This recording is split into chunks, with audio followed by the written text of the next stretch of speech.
this panel is entitled Hachette Children's Novel Award Judges, which is what each of you is really kindly committed to doing this year, and we're really grateful to have such a brilliant panel, which combines writing, expertise in editing and publishing, in agenting, and in licensing, all kind of really key areas of publishing. So yeah, really grateful to see each of you here tonight. It's going to do really quick introductions because I know that everybody's got your biogs, but it's just it's just a way of kind of bringing you in. So Polly Lyall Grant is a senior commissioning editor at Hachette Children's Group. So Polly, good to see you. Thanks for having me. Yeah, thank you for being here with us. Rachel Faturoti is a YA and children's fiction writer and editor and poet. Good to see you, Rachel. Hi. And Lauren Gardner is an agent at Bell Lomax Morton, representing authors in children's teen, YA fiction and adult non-fiction. Hi, Lauren. And Sarah Lennon Galavan is a licensing manager at Hachette Children's Group, working across TV, stage, merchandise, and audio rights, audio and digital rights. So hello, Sarah. Hello. Hi, everyone. I will. Hey, good to see you all. So yeah, and I guess there'll be a chance for you all to kind of talk a little bit from the perspectives that you're coming from, I guess, during the course of the evening, and to give a little bit more kind of insight into your own particular roles and expertise. So yeah, I was going to start off actually asking you a question, Lauren. And I just thought maybe because we've sort of I've kind of begun to bring this up a little bit already. Could we start by just sort of thinking about how those definitions and distinctions are made around children's books? So where we draw the line between what is middle grade teen and YA. Is that okay for you to sort of pick up that point? I feel like you really throw me under the bus with this one, Will, going first. No, absolutely. It's a really tough one. I had to give this a lot of thought because it always feels like we're slightly trying to pigeonhole authors or tell young readers exactly what they should or shouldn't be reading based on their age, which probably, as we all know from the young readers in our lives or the ones that we were, has absolutely nothing to do with what they're interested in reading. And I think very often those lines where we draw those definitions and distinctions are incredibly fine, or they're a sort of imaginary line to help retailers kind of categorize and compartmentalize the books on their shelves. I often find that authors can self-edit based on trying to meet a certain age criteria because that's what they've seen in Waterstones or on Amazon. And this is really problematic as well, because when you want to write teen, but you think middle grade is more commercial, and you then age down the themes in your story, but the voice stays squarely older. So you're always kind of trying to write to an age range that is perhaps not where your readership is or where you actually want to be writing for. I mean, Waterstones, as an example, have their kind of categories as sort of 5 to 8, 9 to 12, and then teen and YA. But if you look within that, there's such a huge variation in genre and tone and style and what's actually appealing to the reader. I mean, you can see that when you have Harry Potter on a shelf next to Geek Girl, and they're both categorized as 9 to 12 in Waterstones, but I don't know that we'd call Harry Potter a teen book. Maybe some of the later books, but certainly not say the first 4. And I think as agents and editors, sometimes we do fall into that gatekeeper role, and we sort of try and we try too hard to think about what an author should be writing and who they should be writing for. I tend to make distinctions based on transitions and aspirations rather than age range. So when, as a young reader, do we have those big moments of change and growth? Like, what are the catalysts? And very often it might be around sort of starting or leaving school, that sort of jump to secondary school, friendship and relationship leaps. Social media use is something obviously that we have to kind of acknowledge now. Exploring sexuality. And I think that feeling that you're ready to experience more and being told to be more mature, but also still being treated like a child. I as well as aspirational. I think young readers always want to read older. They always want to read what their older siblings are reading, what their peers are reading it and accessing. I'm the eldest of 4 sisters, and I couldn't keep books on my shelves when I was living at home because they were stealing whatever I was reading, as well as my clothes and my makeup and everything else that wasn't locked down. So I do think that the lines are kind of clearer when you're looking at teen YA, that transition from teen to YA, than you are when you're looking at middle grade to teen. Murder, graphic violence, first kind of sexual experiences, alcohol, drug references, even nostalgia, things that tend to age a voice up. Teen also feels like a genre that assumptions are made about. People think it's like fluffy or twee or only for girls and not serious. And that's where I kind of feel, you know, you look at something like Louise Renison, which is absolutely teen, but today is categorized as sort of 14 plus. I don't think Louise Renison is YA, but I suspect because of the references to things like trouser snakes, that's why she's probably falling into the same category as something like Holly Jackson's Good Girl's Guide to Murder, which is definitely for me squarely YA. I think, kind of long story short, there will always be books that fall outside of those categorizations, and ultimately authors have to write the books they want to write, because readers will always try and seek out the books they want to read, no matter where the gatekeepers have put them on a bookshelf. It's why you see so many young women in their 20s and 30s in the YA section. It's why you see readers who didn't see themselves represented when they were younger and still don't reading down, because they want to find those stories and versions of themselves and celebrate the joy that comes with that. So write the book you want to write, and we'll figure out the categorization later, is my take on it. I think similar to what Lauren said, I think if you are following too much with trends and what is big right now, then it makes it harder for you to write or create. So usually when I'm writing, I just go by the voice. And if that voice happens to be a 12-year-old boy or a 50-year-old girl, then that's the voice I will writing. And I guess whichever area it fits in, whether middle grade or teen or YA, that's where it fits. And I guess the intent behind it. So I know that there's certain themes or certain subjects that fit more with middle grade, for example, going to a new school, for example, or moving houses, for example. So I think there are certain themes or subjects that do fit squarely into certain categories. But as Lauren said, there are some that do end up merging. And I think it's hard to say, especially with teen and YA, it's hard to say this is specifically teen and this is specifically YA. But I think I think it's good to be led by the voice and the subject matter. So I think worry about where it fits after and try and write it first. And I would say do the reverse to see where it fits once you have the story.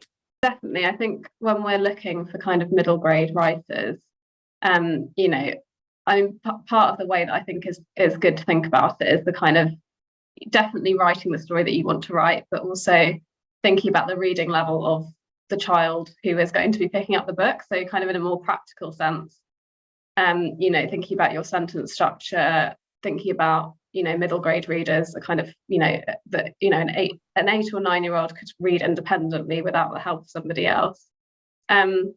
So definitely don't be prohibited by kind of what you want to write, but I think there is definitely sort of space to go and look and see kind of what's being shelved in different age categories in retailers. Like there's nothing wrong with doing that too. So just see what is working in the market as well as kind of writing the story, and look at the kind of you know, the tone and the writing style as a way of kind of pitching your writing and knowing kind of who your target reader is. But yeah, I think themes wise, it is a really exciting time, especially middle grade fiction, because we're starting to see much more broadening of kind of first experiences, like Lauren was saying. So kind of sexuality, even first kisses now in kind of younger books. And I think that's really nice to see, because no child reader ever wants to be sort of talked down to, and all of, you know, middle grade readers really are thinking about those things. So I think there's definitely kind of a broadening of the market in terms of what we can put into middle grade. So you shouldn't be confined by kind of themes in the same way. And And I think YA is definitely also having the same kind of stretching of boundaries. So it's definitely grittier and steamier than ever. And I think that there's a real kind of crossover now in terms of books that are being, you know, kind of that's gone viral on TikTok, that are kind of more adult. So I would say everything is sort of gradually aging up in a way. But yeah, looking at that kind of tone of voice and style and kind of reading around the market is another way to kind of really think about your target readership, because it does really inform all the marketing that we do, and kind of the vision for the book. So yeah, write what you want and then we will categorize it, but also definitely read around what is working, I think. Yeah, and to chime in from an kind of adaptation perspective, there's also, you know, ways that material gets adapted. So like if you have a preschool TV show, that could be adapted from an early middle grade book, or it could be adapted from a chapter book. A lot of middle grade books are now being adapted into family content, so kind of co-viewing with parents and kids. So things like His Dark Materials, you know, that's very much for a child audience, but also for an adult audience. And then a lot of YA is being adapted into TV or films that are targeting both teenagers, but also adults. So I think that there's a lot of, you know, as the other panelists were saying, there's a lot of room to kind of, you know, broaden out the characters and write really, you know, deep characterizations that can really feed into adaptation. Yeah, it's interesting to bring that in actually about adaptation. That it is something that you can think of as a writer really quite early on, I guess, isn't it? And just, you know, in some sense, have it in your mind. Definitely. And I think from my perspective, I've seen a lot of really brilliant adult characters in middle grade, which actually makes it a lot easier then to transition into, you know, a co-viewing or a family show, because these adult characters are so there already, so built out.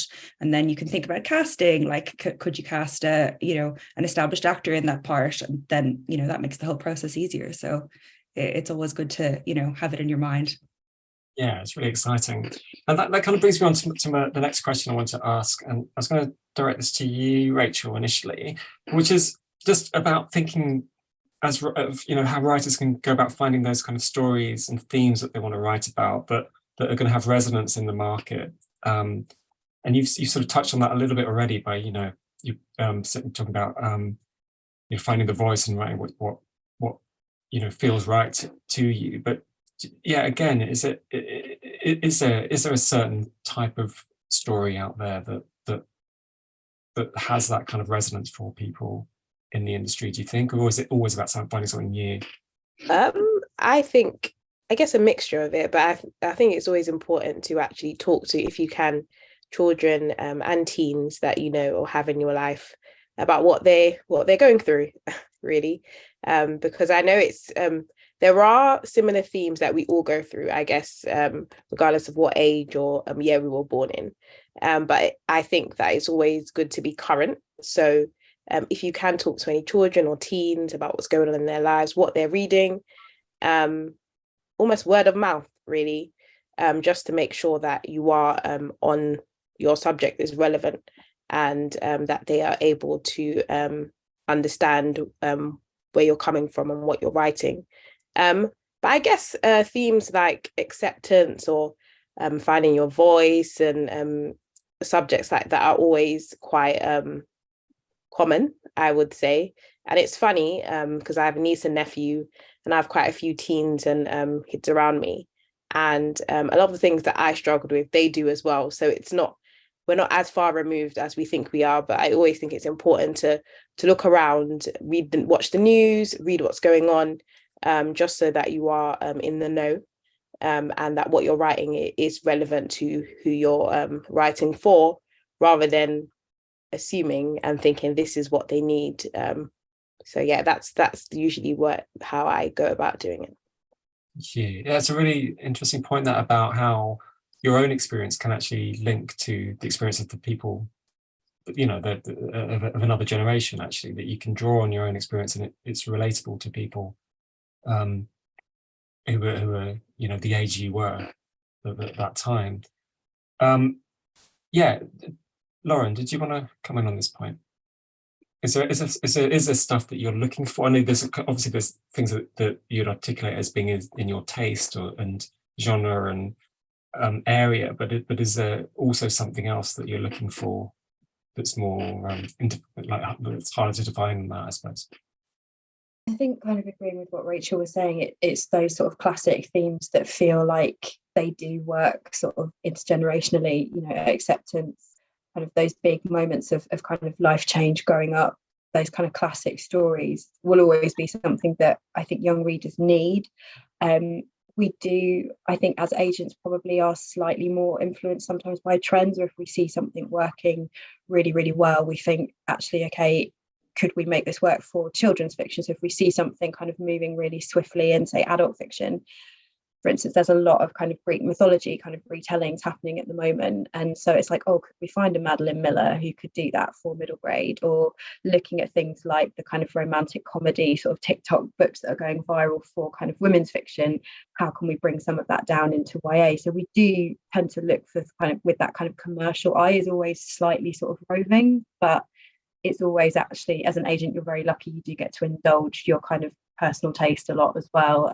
It's one of the perks of the job. But yeah, always on the lookout for those kind of classic stories that sort of tale as old as time. Yeah, okay. And Sarah, from your perspective, do you want to pick up on that?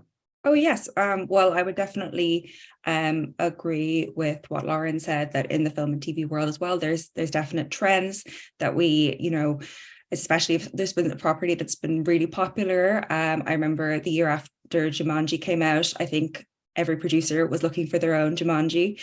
But you know, I think there is a use in trends, but there's also, you know, there's also a limit to how useful they can be. And a lot of the time what we're looking for properties that are going to work for film and TV is, you know,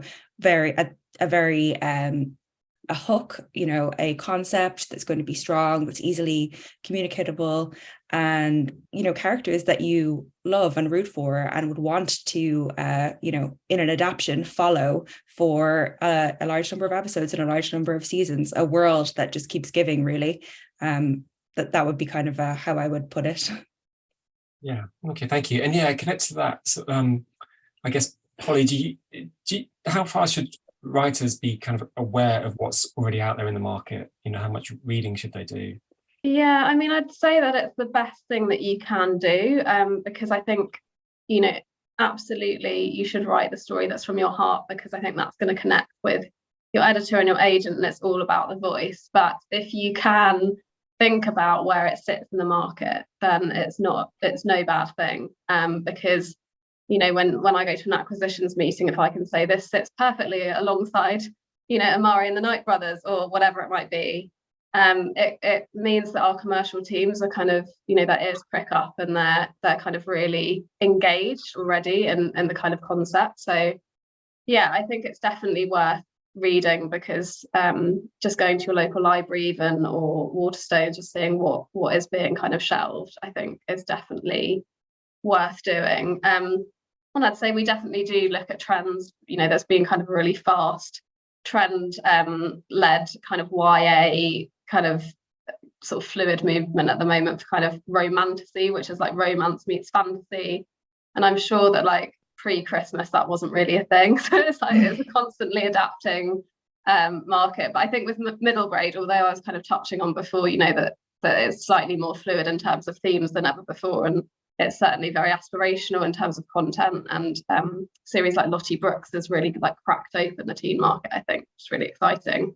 For middle grade, you know, I think the themes that work really well are the kind of perennial adventure stories and vibrant worlds, big-hearted characters, and sort of key message for the reader to take away.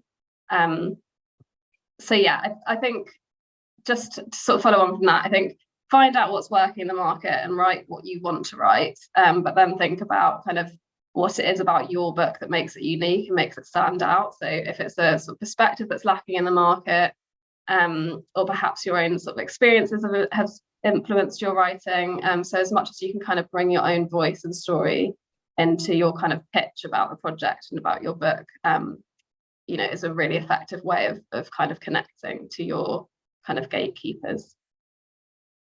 Great, yeah, thanks to each of you for those answers. And that sort of brings us on to our next sort of topic. So the award, this Hachette Children's Novel Award, it's there to identify and develop talented new writers, specifically from the north of England. So I wanted just to talk a little bit about that importance of discovering, supporting writers from underrepresented communities. And Holly, that sort of, I guess, touches a little bit on what you were just saying then, and about the you know, finding perspectives that have been untold and or, you know, not told very much, or have been not told in kind of the ways that they could have been. Do you want to just sort of pick up on that? Yeah, so I think we're all very aware that publishing has been very London centric for many years, and that there's a really good push for inclusivity across the board. And I think as gatekeepers, so publishers and agents, you know, we're kind of all doing a big stretch to try and reach kind of underrepresented voices.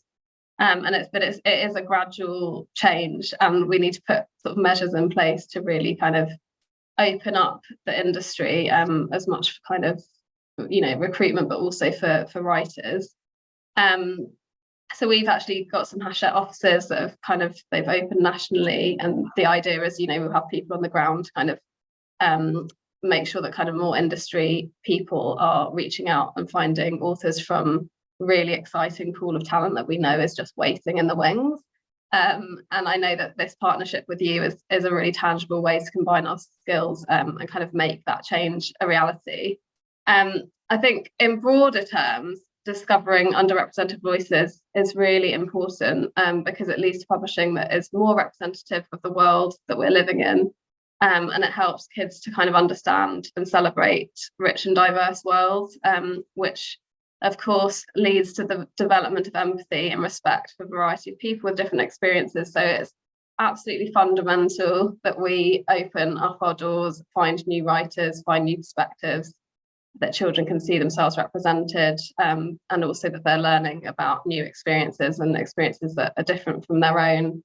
And I think that's a really, really important thing. I'm actually publishing a story, a start of a series towards the end of the year that's set in Manchester, and it's really funny teen fiction. It really places like the teen character in the city. There's lots of descriptions of bumblebee emblems on buildings, and it's filled to the brim with kind of Mancunian dialect. And I think it's really like the setting and the voice that brings the book to life and makes it stand out. So yeah, it's in all of our best interest to kind of broaden representation and to kind of allow readers to dip into other worlds in a really kind of vibrant way. Thanks, Polly, and thank you, Rachel. Can I come to you as well, because I know you've been really you know, passionate about the importance of broadening representation, and particularly of Black representation in YA and children's writing. And do you feel that you know, change is happening, that things that the landscape is shifting a little bit, or, you know, do you feel there's a long way to go still? And there are, you know, schemes and there are programs that are out there to kind of to create change, I think. Do you feel it's happening now? Slightly, I would say very slowly, but I think there's always obviously room for improvement, change, and almost knowing that it's more of a journey rather than, okay, in this period we're going to acquire or buy or have this amount of diverse books. It's more of we're going on a journey until we do get to a point where the books that we see on the shelves are an accurate representation of the society around us. I think that is like that's the end goal, really. And it's always important, therefore, to like champion underrepresented communities and books. And I think in general, for children to be able to read books with different types of characters helps build empathy and understanding, and they also get to learn about different cultures and different people as well. So it's not only for us reading benefits, it's for, I guess, next generations and people coming up. And for me as well. So I recently read and reviewed a teen book that just came out recently called Glow Up, Lara Bloom. And it's by a Black author, Dee Benson, and she's from Liverpool. And even me, myself, I'm very London-centric. If you read quite a few of my books, you will know I'm from London. And sometimes I have to tell myself that London isn't the centre of the world. So having books from other places around England is so important, because there are other underrepresented communities in different places around England, and it's great to read about them and to read about their environment, their city, where they live. So yeah, I'm all for more. I think we could always use more, and I don't think there's ever a point where it's too much. So yes, for more, and for more growth as well. Yeah, absolutely. And that's also, really interesting what you're saying there about those distinctions of life and experience in different parts of the country, and how varied those are actually. And I wanted to ask maybe Sarah, if that's all right, about do you think there's a sense of there being an importance around kind of writing that is specific to particular places, that you can read books or you can watch things on TV that almost could be set anywhere in some respects, and sometimes they are, because you see something that's set in London, it's adapted, and then the story moves to LA or something. But do you think there's any kind of appetite there for stories that are very specifically set in certain places, so something that could only be set in Liverpool or only be set in Newcastle? Yeah, I think there's definitely a desire for a really strong sense of place in works that are adapted to TV. And I mean, I think that, there are some absolutely fabulous companies working in the north of England in film and TV production. And, the BBC is based in Manchester now, or the children's side of it at least. So, there's definitely that real desire for content. And as Polly said, there's something special about a sense of humor, about a voice that is really tied to a specific lived experience, a specific place. And I think that is also really appealing. Okay, yeah, thank you. And so Lauren as well. So I was going to just agents are often pointed out as being like the key kind of gatekeepers in a way. Do you, there's I guess there's some justification in that, but also I think it can be a bit of a generalization as well, in that there are quite a few agents that are doing things that are actively addressing representation in books, I think. Yeah, absolutely. And I think the kind of key for agents is support, and support for those authors that we do represent who are from underrepresented communities, because any debut feels an extreme amount of pressure, but when you are a debut from an underrepresented or marginalized community, you feel even more pressure, because you feel like you are the one kind of opening the door. You are the one that then every other author, every other publisher, every other reader will look to as the person who was writing from that community. And if your book doesn't work, then it means that perhaps publishing will take a view of, oh, well, we tried it and it didn't work. So, or we've got our one book from that community, so we don't need another. So I think as agents, our goal is to support our authors in kind of that longevity, in being able to sustain a career and also not feel like they have to speak for an entire community. I think that's really important as well. And also that they're allowed to celebrate the joy that can be found in those communities and their traditions and their cultures and the regional specificities, because that's often the case as well, is that you feel, I think from marginalized authors, they feel like very often they're asked to kind of expose a lot of trauma or the kind of darker side of that kind of collective experience. And actually it's really important that we get to celebrate the joy, particularly with children's books, the joy that can be found within these communities and their stories as well. So yes, support is always the key, I think, when we're looking at working with an author. It sounds like you work with people in a very individualized way, a very bespoke way.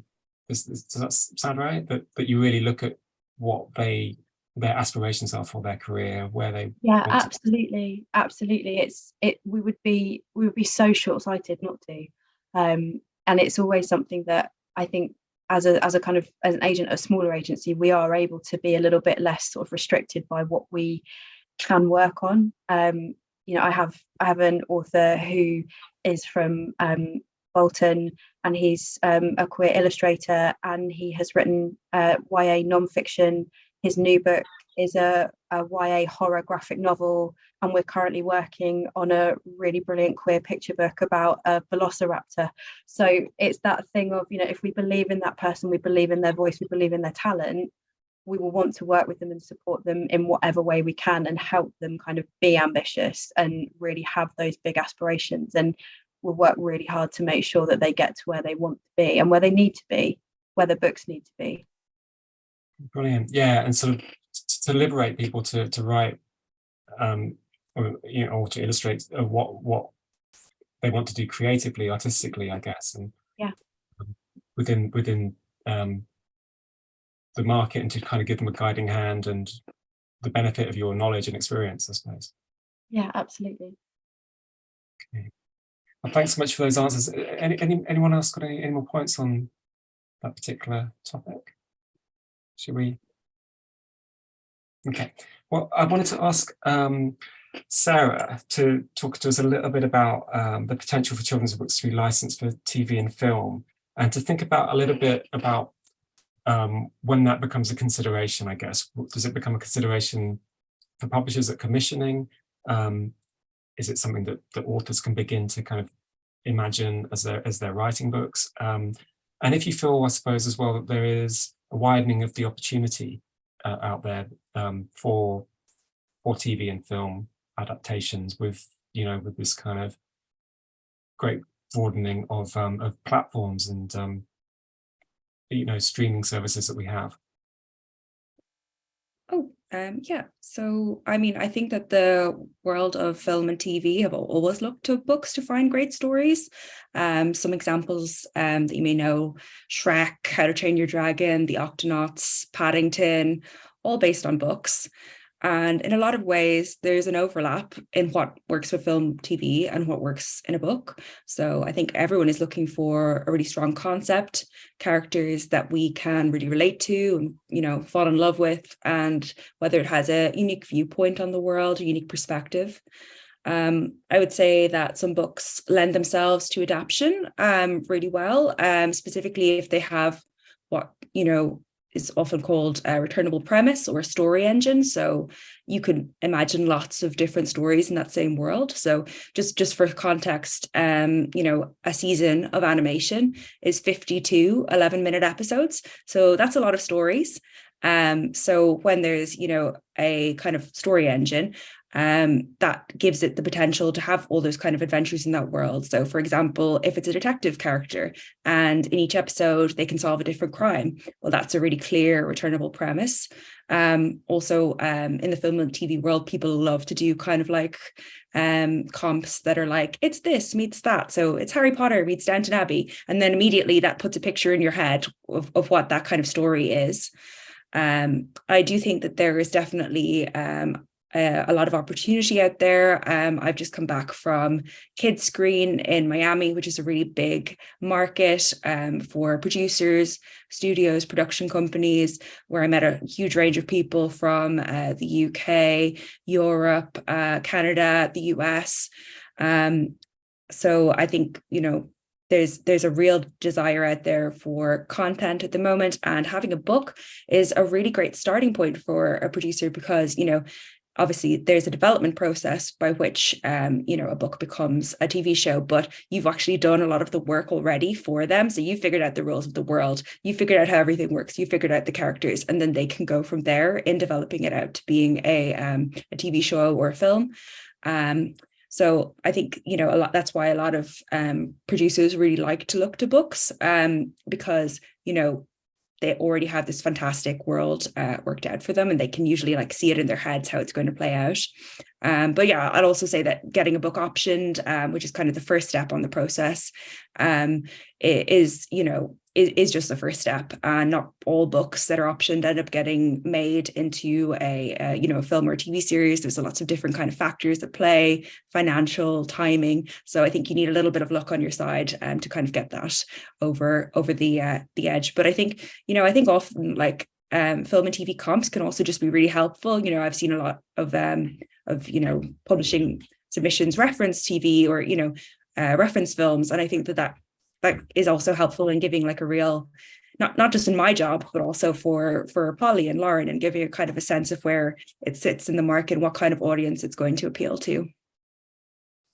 Great, thank you. I mean, you do sound like you have a really exciting job, actually. Oh well, I love my job. Sounds brilliant. Yeah, Polly, how kind of joined up are you in that process?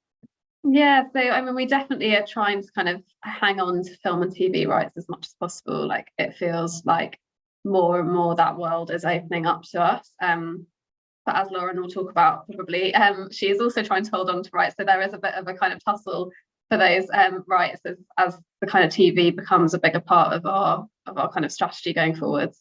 But something I would say is that obviously we're trying to kind of market our product, which is books, to kids whose attention is just pulled in so many different directions. So, gaming, TV.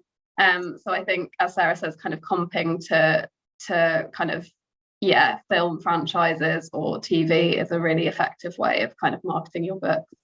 And also I think we've seen kind of TV and film influencers coming in and kind of book covers, and also immersive worlds and the way that we tell our stories. So Rachel and I, when we published Sade and her Shadow Beast, we had all these really beautiful kind of spreads of when Sade escapes into her imaginary world. So we also want to pull kids in, and look at the ways that we can kind of adapt our storytelling to children who maybe don't just want to read a really, really long book. And I think we can see, lots of influences from kind of creative, immersive worlds that way as well in our publishing, which is really exciting. Yeah. And Rachel, are you influenced by TV in your writing? Or do you think about adaptation when you're writing? Have you considered, writing scripts? Yeah, I actually have started writing scripts. So I usually picture things before I write them. So sometimes I guess I can decide that this will work better as a book, or it would be great if I try write it as a script, so a TV series or a film. So yes, I do think about that a lot, and I watch a lot of TV. So I can always see if a book would be great as a TV series, for example. But yeah, I do think about that as well when I'm writing. Yeah. And Lauren, is it something that you work on at the agency? Do you hold on to those rights? Do you sell them? Do you have that sort of sort of expertise around TV and licensing within the agency? Yeah, absolutely. So we do an awful lot of our own sort of film and TV rights exploitation. We're not totally averse to working with others. And I think particularly when it's very clear from the get-go that they do have an incredibly clear vision for the book and are very ambitious for its development, having obviously somebody like Sarah in-house is an incredible extension of what a publisher like Hachette can offer an author in that respect. As agents, we'll always want to try and keep the rights for our authors' books, because we feel that perhaps we are slightly more proactive or kind of best placed to be across that entire kind of like 360 picture of what an author wants to do with their career in that respect. I've just worked on the kind of Spark adaptation with my author Elle McNichol, which has been a really fantastic experience. It's something that was optioned very quickly after the book published, but before the book started to sort of really receive a lot of kind of industry attention, and then it's kind of snowballed very, very quickly. It's something that we've gone from option to development to shooting to it's going to be TXing on the 2nd of April, all inside of 2 years. So that's like, as Sarah I'm sure would say, that is like the kind of the dream, and it's very, very rare that happens.